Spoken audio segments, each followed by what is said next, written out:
I had been a social worker for 31 years before I retired, and in that time I had seen things that would keep most people awake at night. I thought retirement would finally give me some peace. I thought wrong. My son-in-law called me on a Tuesday morning, which was unusual. Raymond never called me unless he needed something. He and my daughter Carol had been married for 6 years, and in that time I had learned to read him the way I used to read case files carefully, looking for what was missing, not just what was there. "Hey, Frank," he said, and his voice had that particular lightness people use when they're about to ask a favor they know you might refuse. "Carol and I are heading to Scottsdale for a long weekend, her work conference, and I'm tagging along. We leave Thursday, back Sunday night." I waited. There was always a second part with Raymond. "The furnace guy is supposed to come Friday morning. Routine inspection. The landlord requires it every year.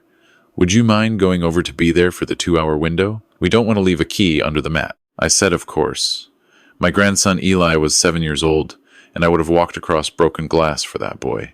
So sitting in his house for 2 hours on a Friday was nothing. I had been meaning to fix the loose railing on their back porch anyway. Raymond knew that too, which is probably why he framed it as a favor to me, and not the other way around. I should have paid closer attention to the fact that he never mentioned Eli once during that entire phone call. Thursday came and went. I drove over Friday morning at 9, about 10 minutes before the furnace technician was supposed to arrive. Raymond had texted me the door code for the side entrance, and I let myself in through the kitchen. The house was quiet in that particular way that houses get when no one has been in them for a day or two, is settled, still kind of quiet that is different from the quiet of people sleeping. I set my keys on the counter and noticed the dishes in the sink, a cereal bowl with dried milk residue and a small plastic cup. A child's cup, the kind with a cartoon dinosaur on the side, the kind Eli used. I stood in the kitchen for a moment, looking at that cup. Raymond and Carol had left Thursday. This cup looked like it had been used that morning, or the night before at the latest. Dried milk doesn't crust over in 3 days. It crusts over overnight. I told myself I was being paranoid. Old habit from the job, seeing problems where there weren't any. Maybe they'd left Wednesday. Maybe Eli had a cup of milk before they drove him to wherever he was staying while they were away. Raymond's mother lived 40 minutes north, and Eli sometimes spent weekends there. The furnace technician rang the doorbell at 9:15. A young man named Danny with a company polo shirt and a clipboard.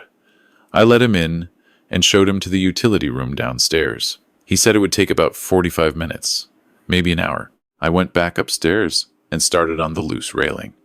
I had brought my tools in a small bag, and I worked slowly the way I always do now. My knees, not what they used to be. The back porch overlooked a small yard, brown from the November cold, and I could see the neighbor's maple tree dropping its last leaves onto the fence. It was while I was tightening the second bolt that I heard it, a sound from inside the house, from somewhere above me up on the second floor, a scraping sound, like something being dragged across a floor.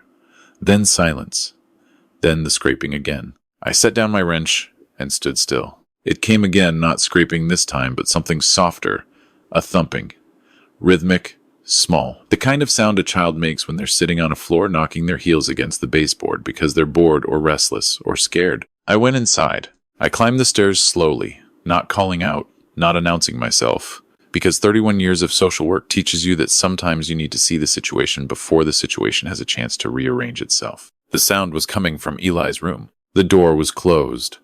There was a sliding bolt on the outside, the kind parents sometimes install to keep toddlers from wandering at night, but it was engaged. Someone had locked it from the outside. My hand was on that bolt before I had fully processed what I was looking at.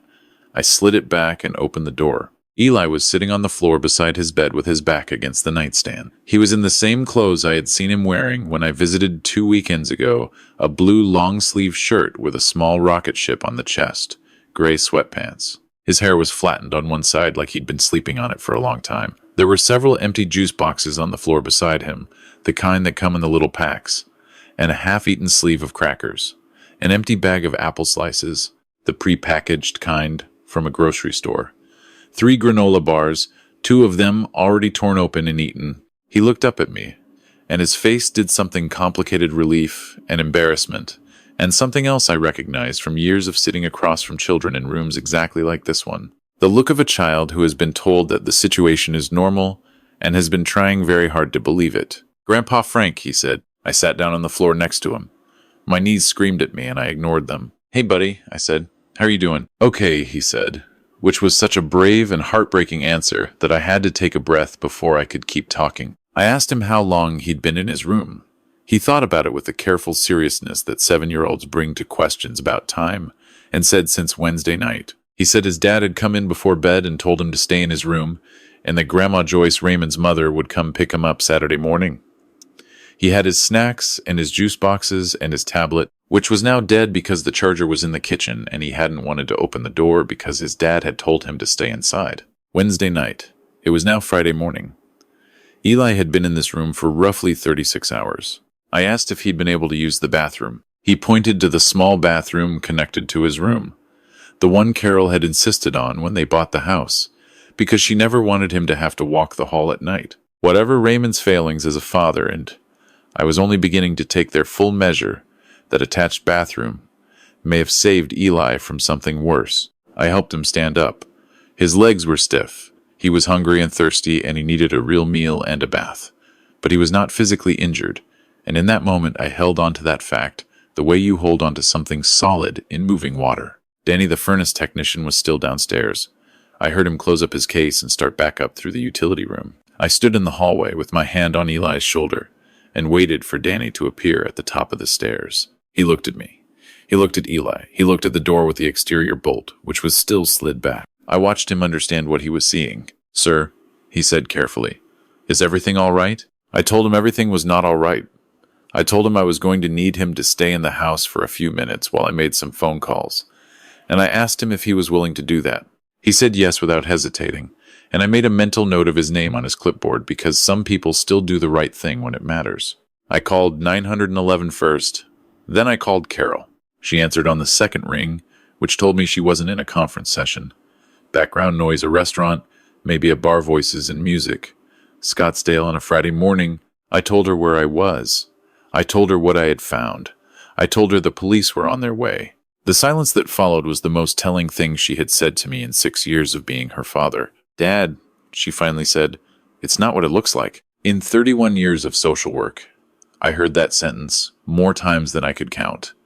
It never once turned out to be true. I told her she needed to come home. I told her she should probably call a lawyer on the drive. I told her that her son was safe, that he was with me, and that he was going to stay with me until someone official told me otherwise. Then I hung up.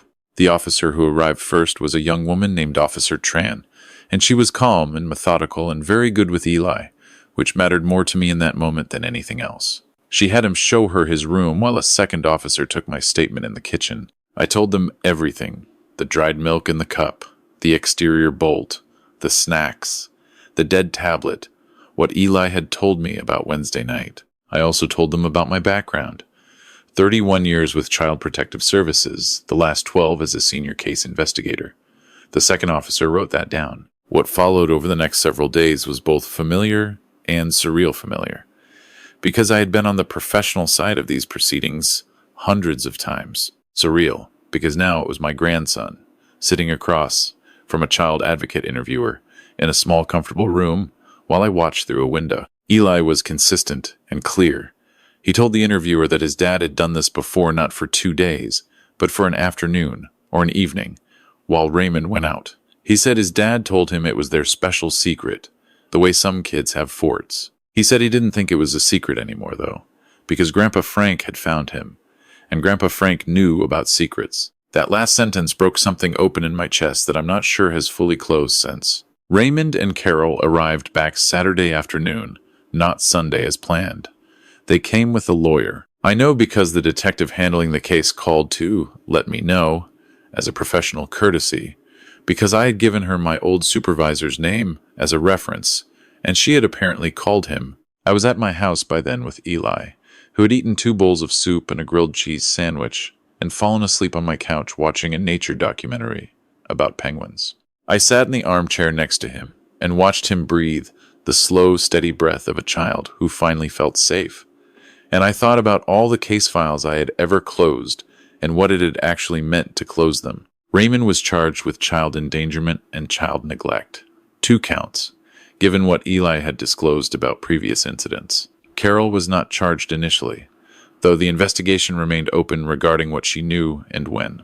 Their lawyer argued that the arrangement had been for Raymond's mother to pick Eli up Saturday, that it was an imperfect plan but not a criminal one. The assistant district attorney, a woman I had never met but who had apparently done her homework, pointed out that Eli had been locked in his room, that there was no emergency contact information left with him, that his tablet was dead with no means to charge it, that he had been given finite snacks with no way to get more, that a 7-year-old had no way to contact anyone if those snacks ran out, or if he had a medical emergency. She also pointed out, and this was the detail that mattered most, that Raymond had told Eli this was a secret. That word secret is one of the primary indicators that investigators look for when assessing whether a child has been coached or conditioned to accept mistreatment as normal. Raymond had unwittingly handed the prosecution one of its strongest pieces of evidence in the words he'd said to his own son at bedtime on a Wednesday night. My daughter Carol sat across from me 3 weeks later in my kitchen, while Eli was in the backyard with my neighbor's dog,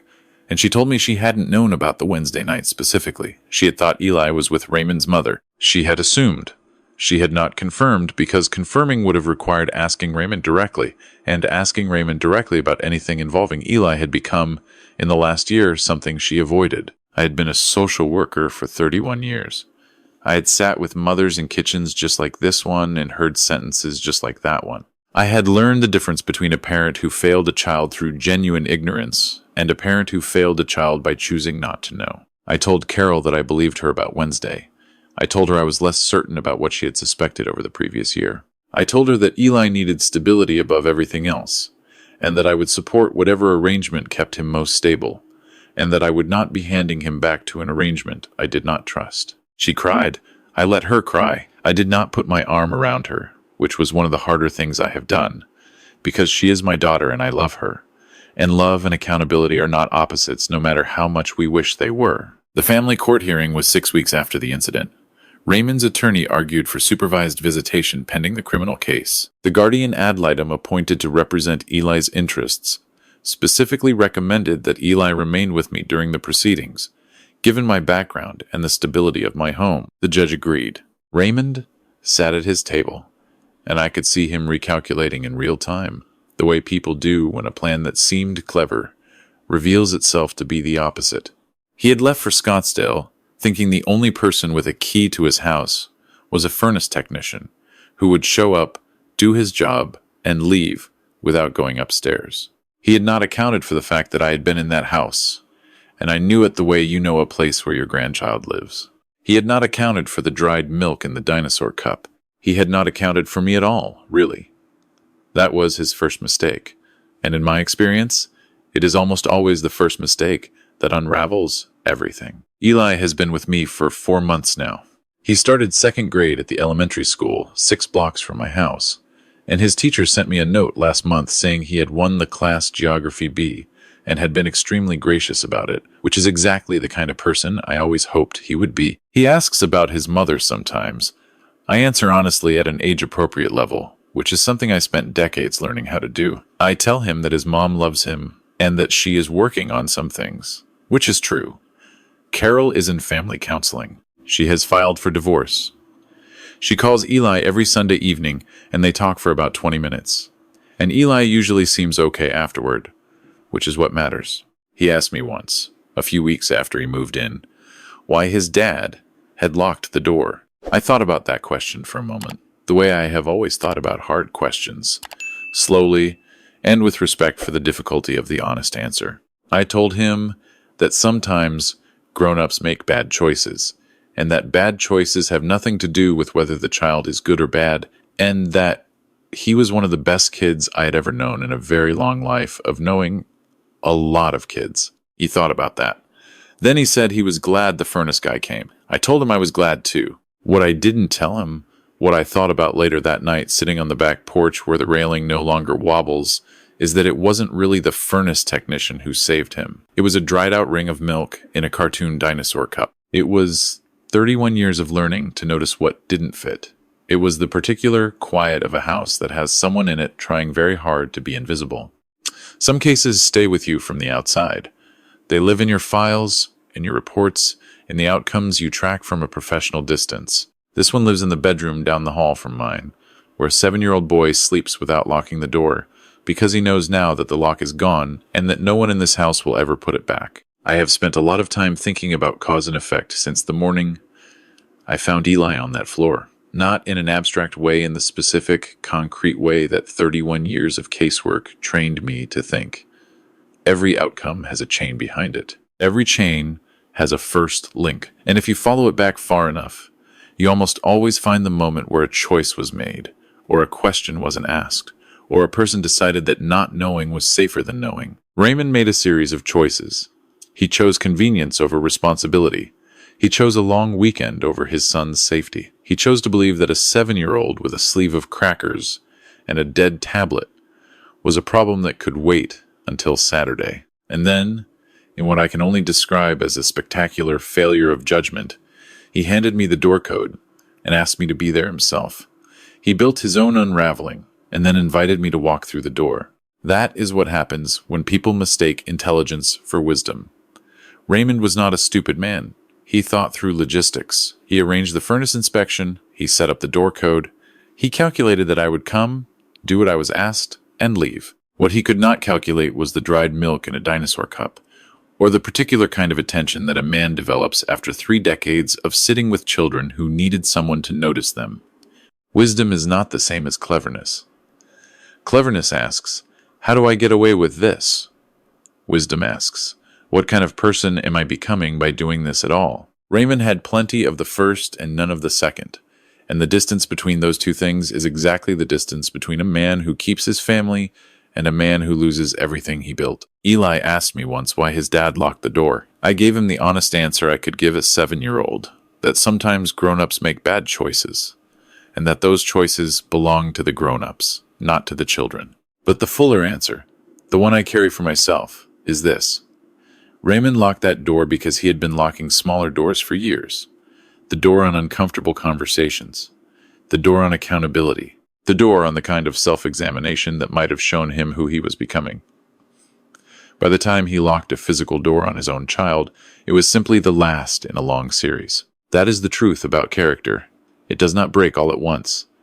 It erodes, one small compromise at a time, until the person you have become is unrecognizable to the person you once intended to be. What I want people to take from Frank's story, from Eli's story, is that the people who protect children are not always the ones with the official titles. Sometimes they are a retired grandfather with bad knees and a wrench in his hand. Sometimes protection looks like noticing something small that doesn't fit.